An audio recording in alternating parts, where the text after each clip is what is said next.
আমি আব্দুল্লাহ। আমি আয়েশা। তোমরা আমাদের সাথে ইসলামের শিক্ষা গ্রহণ করো এবং ইসলাম ও আখিরাত সম্পর্কে জানো। আব্দুল্লাহ, তাড়াতাড়ি খেতে আয়, তোর মাদ্রাসার সময় হয়ে যাচ্ছে কিন্তু। হ্যাঁ, যাচ্ছি। আসসালামু আলাইকুম আব্বু। খেতে বসলে কাউকে সালাম দিতে নেই। ঠিক আছে আব্বু। মাদ্রাসার পড়াশোনা কেমন চলছে? আলহামদুলিল্লাহ, ভালো চলছে আব্বু। আমি কিন্তু মাঝে মাঝে তোমার হুজুরের কাছ থেকে সব খবর নেব। মন দিয়ে পড়াশোনা করো। ঠিক আছে আব্বু, আমি মন দিয়ে পড়াশোনা করছি। নাও, এখন খেয়ে মাদ্রাসায় চলে যাও। সকালের খাবার খেয়ে আব্দুল্লাহ মাদ্রাসার জন্য বেরিয়ে যায়। মাদ্রাসায় সে কোরআন শিক্ষা নিতে থাকে। মাদ্রাসা শেষে তারা দুই বন্ধু আব্দুল্লাহ ও হামজা একসাথে ফিরতে থাকে। কিরে হামজা, তুই রোজ রোজ পড়াশোনা করে আসিস না কেন? হুজুর তোকে কত বকে। আমি তো আর তোর মতো ভালো পড়তে পারি না। আমার তো অত ভালো মেধাও নেই। চেষ্টা করলে সবই হয়, বুঝলি? পড়াশোনা তো আমি করি, কিন্তু বিকেলবেলা একটু নেশা হয়ে গেছে এখন। কিসের আবার নেশা হলো তোর? আরে, আমাদের খেলার মাঠের পেছনে কিছু ছেলে পেলে প্রতিদিন বিকেলে টিকটক করে। ওই টিকটক দেখতে গিয়েই আমার বিকেলে আর পড়াশোনা করা হয় না, রাতে আবার ঘুম পায়। টিকটক করে? সেটা আবার কেমন রে? তুই দেখবি? তাহলে চল, তোকে দেখাবো। বিকেলবেলা তোকে ডাকতে আসবো। ঠিক আছে। বিকেলে হামজা আব্দুল্লাহকে ডাকতে আসে। আব্দুল্লাহ, কই রে? বেরিয়ে আয়। এই তো আসছি। তুই বলেছিলি বিকেলে আসবি, দেখ এখন কত দেরি হয়ে গেছে। আরে সমস্যা নেই, এখনো অনেকে মাঠে আছে, আর এখানে দেরি করিস না। ঠিক আছে, চল।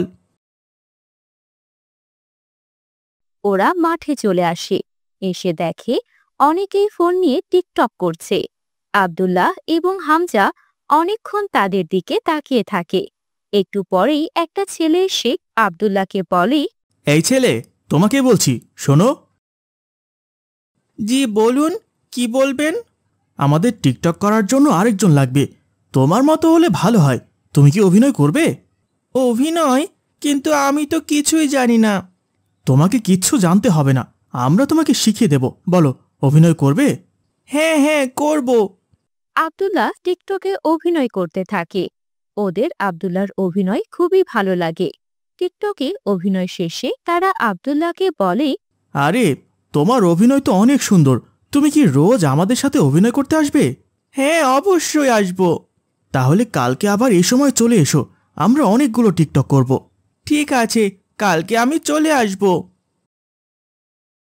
সেখান থেকে ফিরে আব্দুল্লাহ বাড়িতে শুধু টিকটকের কথাই মনে করতে থাকে।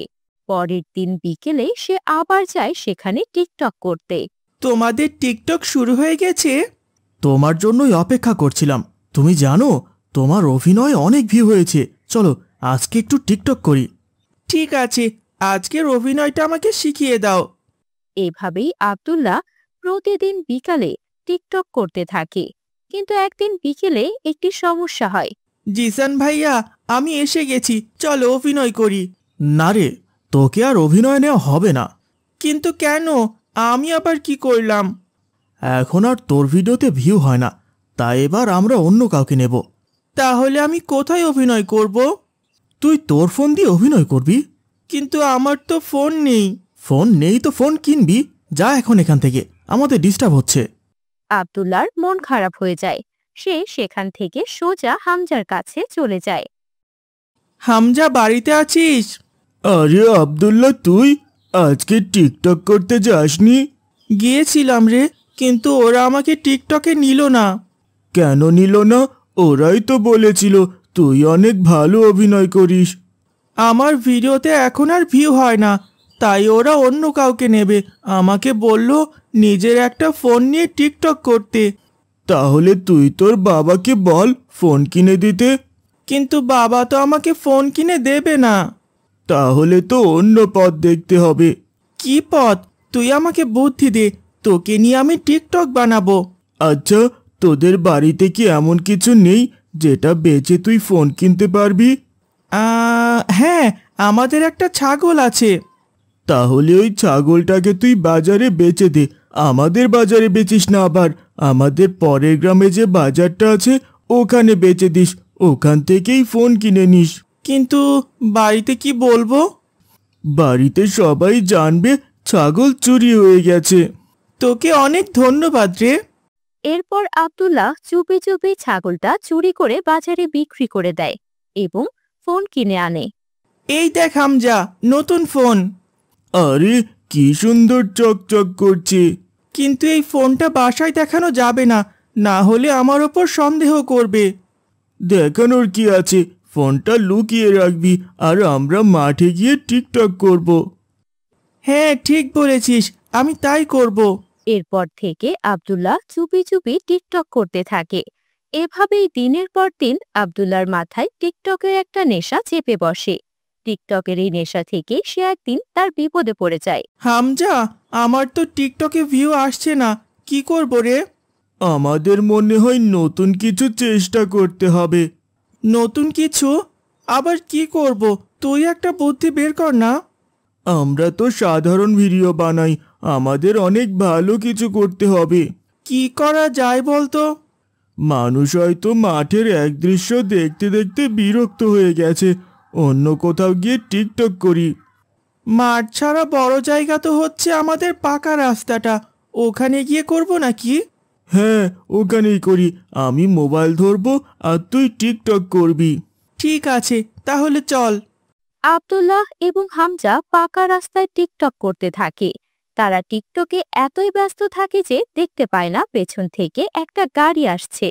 আব্দুল্লাহ যখন টিকটকে ব্যস্ত ছিল তখন গাড়িটা তাকে গিয়ে ধাক্কা মারে এবং আব্দুল্লাহ মাটিতে পড়ে যায়।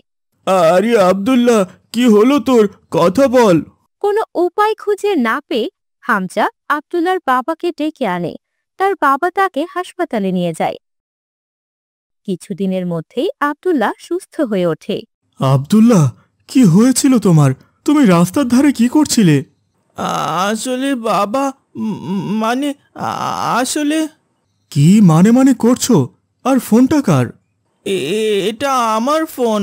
তোমার ফোন মানে? তুমি ফোন কোথায় পেলে? কে কিনে দিয়েছে তোমায় ফোন? এই ফোনটা আমি কিনেছি। তুমি এত টাকা কোথায় পেয়েছো আব্দুল্লাহ?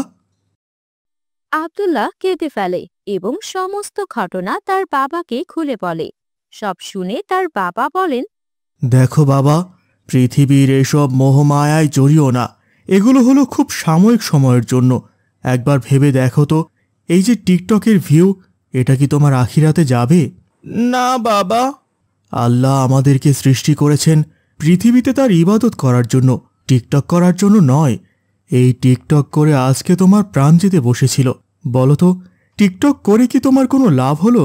বরঞ্চ তোমার ক্ষতি হলো। আমি আর টিকটক করব না বাবা, তুমি আমার ফোনটা নিয়ে নাও। আমি এবার থেকে মন দিয়ে মাদ্রাসায় পড়াশোনা করব।